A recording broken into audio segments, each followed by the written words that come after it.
Aqui, né, no que a gente já viu até agora, já que isso é um tema assim, acho que um pouco complexo, né? Então eu peguei aqui um outro site aqui, né, fora lá da apostila de vocês, para vocês darem uma olhada assim de uma outra forma, né, de como é que um outro site, né, faz essas colocações, né? Então a gente viu aqui, né, fluxo magnético, dependendo de como aspira, estará, né, dentro do vetor campo magnético, né? O fluxo pode ter um fluxo máximo que passa através dela, como fluxo igual a zero, se essa aspira tiver a mesma direção que o vetor campo magnético, né? Temos aqui a fórmula que vocês viram lá como B vezes A vezes cosseno de θ, né? Sendo que esse ângulo aqui é o ângulo entre essa reta normal, né, a superfície da espira, e o vetor campo magnético, ok? Essa foi aquela primeira formulazinha que vocês viram. Então nós temos aqui. Aqui é do jeito que você tem o fluxo magnético máximo, passando por ali. Ou seja, é quando o ângulo entre esse vetorzinho N e o vetor B é zero. Então você vai ter um fluxo máximo. Já se o ângulo entre o vetor N e o vetor B for 90, o nosso fluxo vai ser nulo, tá? Porque o campo magnético não está passando através, né, por dentro da espira. Ele vai estar passando aqui por fora, né? Pela espira, ok?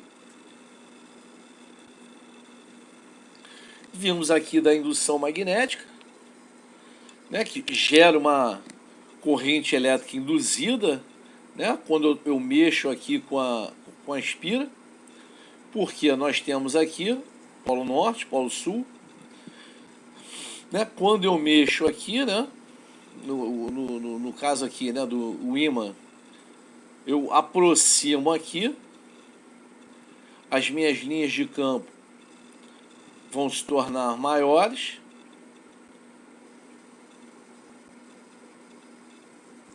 e aí gera uma corrente induzida no sentido anti-horário, e quando eu retorno aqui diminuindo as linhas de força, né, as linhas de indução do ímã, gera uma corrente induzida no sentido horário. Caso aqui o meu ímã esteja parado, as linhas de força aqui, né, minhas linhas de indução aqui do campo magnético, não vão mudar, nem aumentar, nem diminuir, né? Então não vai existir nenhuma corrente elétrica induzida aí, tá bom?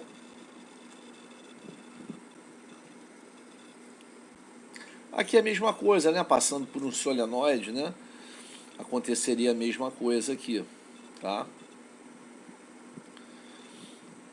O ímã entrando aqui, a corrente, né, gira para o lado, né, anti-horário, ele saindo, ou seja, as linhas de força diminuindo, gera a corrente induzida por sentido horário, e aqui ele parado, não acontece absolutamente nada, não gera corrente nenhuma. Seguindo aí,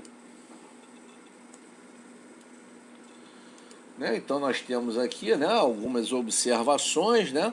Toda corrente elétrica induzida é originada devido a uma variação do fluxo magnético de indução. Não há corrente induzida se não houver variação do fluxo magnético de indução.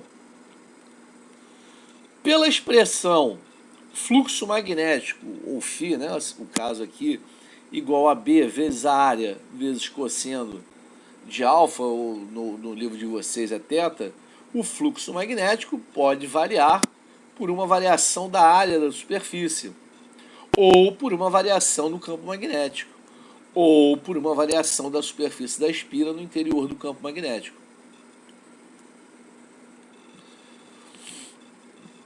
Aqui nós temos mais alguns exemplos, né?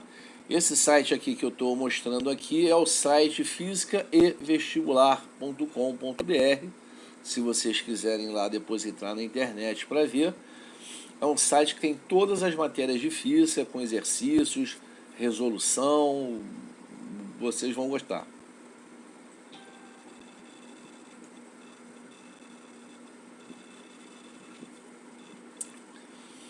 E aqui, se eu tiver, né, uma espira, né, dentro de um campo magnético, esse X indica o que? O campo magnético entrando aqui, né, dentro da tela do computador. E aqui eu tenho uma barra metálica deslizando sobre essas duas partes aqui da minha espira, né? Quando eu puxo ela para cá, a minha corrente gira nesse sentido. Se eu diminuir a minha área, a minha corrente vai girar no sentido horário. Então, aumentei a área da espira, corrente induzida no sentido anti-horário. Diminuir a área induzida, corrente aqui vai girar no sentido horário. Ok?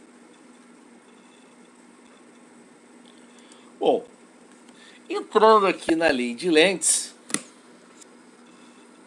nós temos aqui, né? O que é a lei de Lentz, né?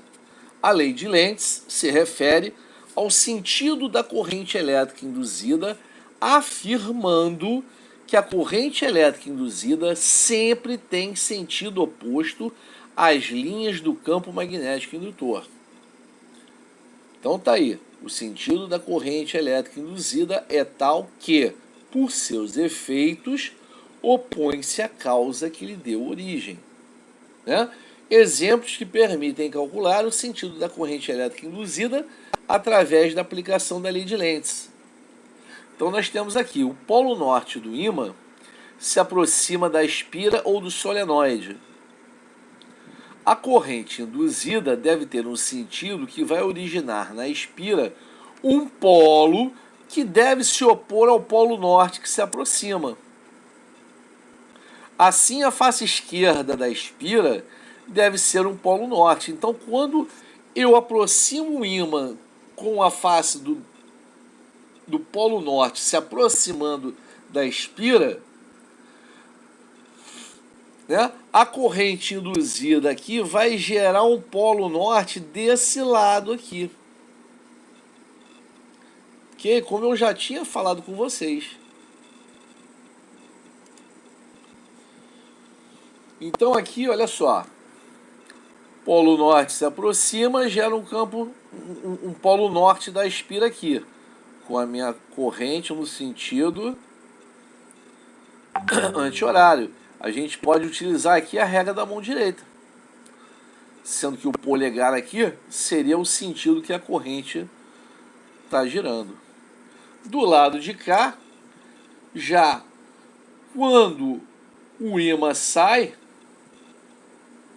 a corrente induzida girando para o lado de cá vai criar desse lado de cá um polo sul. Ok?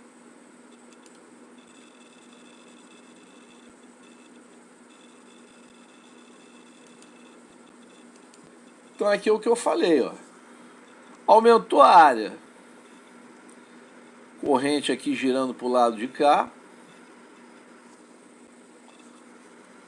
Para cá, diminuiu a área. A corrente gira no sentido contrário aqui. Tá bom? Bom, vou fazer um próximo vídeo explicando isso, que cabe no máximo 10 minutos aí para poder jogar lá no YouTube. Tá bom? Continuaremos aí no próximo. Bye, bye.